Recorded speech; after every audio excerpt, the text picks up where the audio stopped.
আজকে আমি চলে এসেছি নর্থ বেঙ্গলের গরুবাথানের সেই ভাইরাল ওয়াটারফলে, যেটা গরুবাথান পিকনিক স্পট থেকে মাত্র 5 কিলোমিটার দূরে অবস্থিত। কিন্তু এখানে এসে আমাদের সাথে এমন একটা ঘটনা ঘটলো যা একদমই আশা করিনি।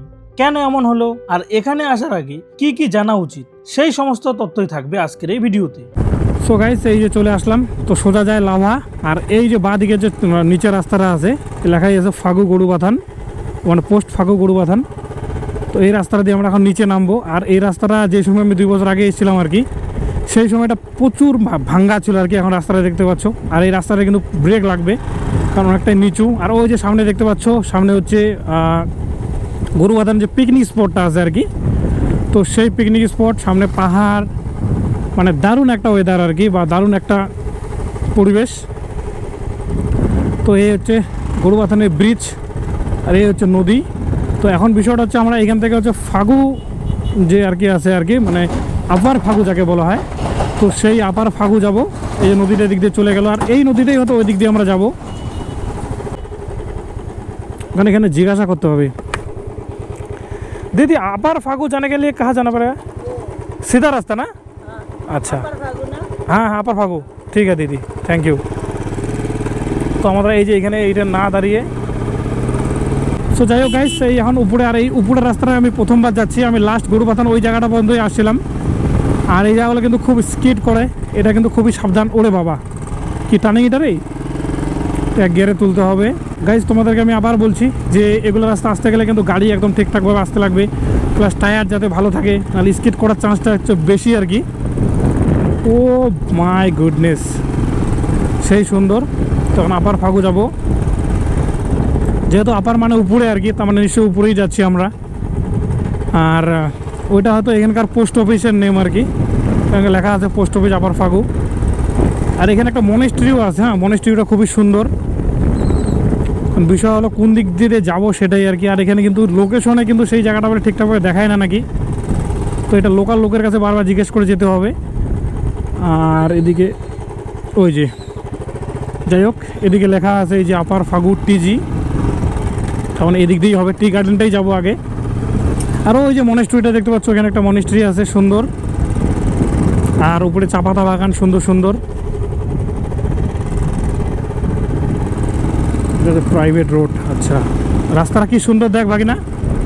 গাইস আমরা তো অনেক দূর চলে আসলাম, মনেস্ট্রি থেকে প্রায় 1 থেকে 1.5 কিলোমিটার চলে আসলাম, কিন্তু এখানে সেরকম মানে আপার ফাগু যে যাবো সেই জায়গাটা পাচ্ছি না। আর লোকেশনের মধ্যে নেটওয়ার্কও নাই।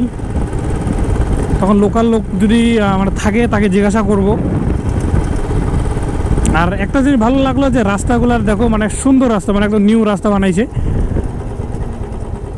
আর মাঝে হয়তো বাম থাকবেই, যেহেতু এটা একটা গ্রাম, নতুন রাস্তা বানিয়েছে। রাস্তাটা দেখে সত্যি ভালো লাগলো, মানে একদম নিউ রোড।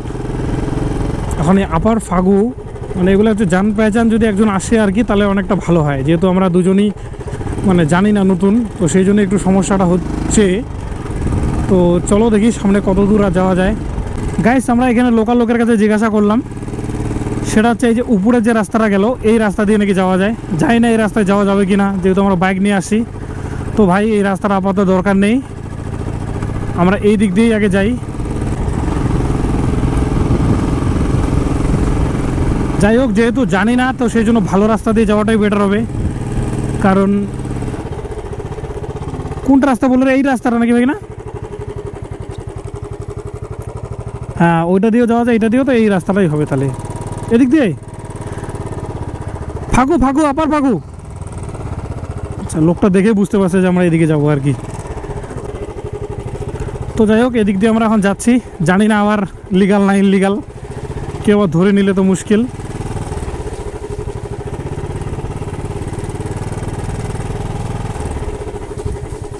আসতেই পুরা অফ রোডিং। চল কতটা যে আছে রে, ও হয়ে যাবে। তো যাই হোক, যে রাস্তাটার কথা বললো ওইটাও মানে খারাপ বলে নেই, ওই দিক দিয়েও যাওয়া যায়। ওই যে ওই রাস্তাটা দিয়ে আসলে এই রাস্তাটা দিয়ে আসতাম আমরা। ও আচ্ছা, ওই রাস্তাটাই রে, বুঝলি। আর মাঝখানে আমার ক্যামেরাটা অফ হয়ে গেছিলো, মানে চার্জের সমস্যা, নতুন ব্যাটারি, তারপরে এরকম সমস্যা, আমি জানি না কেন। তো আরে ভাইয়া, যাওয়া যাবে এগুলো রাস্তা রে।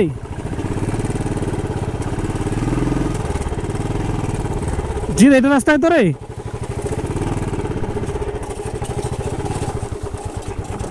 সো যাই হোক গাইস, আবারও আমার গোপ্রোটা বন্ধ হয়ে গিয়েছে, কারণ চার্জ এবার একদম শেষ হয়ে গেছে, মানে 0% হয়ে গেছে। যাই হোক, এই রাস্তা ধরে আরো প্রায় 1 কিলোমিটার গেলে যেখানে রাস্তা শেষ হবে সেখানে রয়েছে এই ভাইরাল ওয়াটারফলটি। সো গাইস, ফাইনালি এই জায়গাটায় চলে আসলাম আর কি। আর আমার যে গোপ্রোটা ছিল সেটার চার্জ শেষ হয়ে গেছে।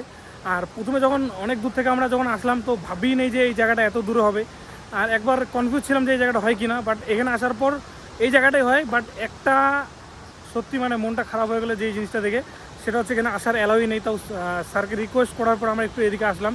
চান তো করাই যাবে না, কারণ কি এই যে 2 মাস আছে, মানে জুন জুলাই মাস, সেটা বৃষ্টির যেহেতু সিজন আর কি, তো মনসুনের জন্য এই একদমই বন্ধ করে, যেহেতু অনেকজন মারা যায়, তো সেই জন্য এটাকে বন্ধ করে দিছে। তো যাই হোক, এই যে তোমাদেরকে জায়গাটা দেখাচ্ছি, আমরা ওই যে সামনে বাইকটা রাখলাম।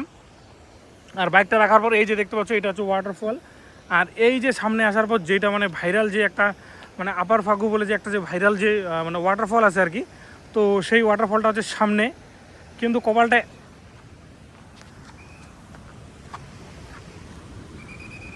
ওখান থেকে মানে আর কি বলবো, আর 10 মিটারও না সেই জায়গাটা যেতে পারলাম না। এখানে পুলিশ বাসি বাজাই দিল যে যাওয়া যাবে না।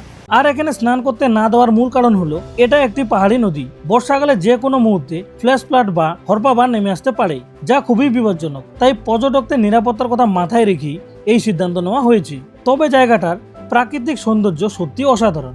যদিও আজকে আমরা জলে নামতে পারিনি, তবুও এখানকার ভিউ, পাহাড় আর নদীর পরিবেশ আমাদের মুগ্ধ করেছে। এবং সেখান থেকে আসার সময় আমরা আরেকটি সুন্দর ওয়াটারফল খুঁজে পাই। এই পুরো ঘটনা নিয়ে আমি আরো 2টো শর্ট আলাদা আলাদা রিল বানিয়েছি, যেখানে বিস্তারিত সবকিছু দেখেছি এবং জানিয়েছি।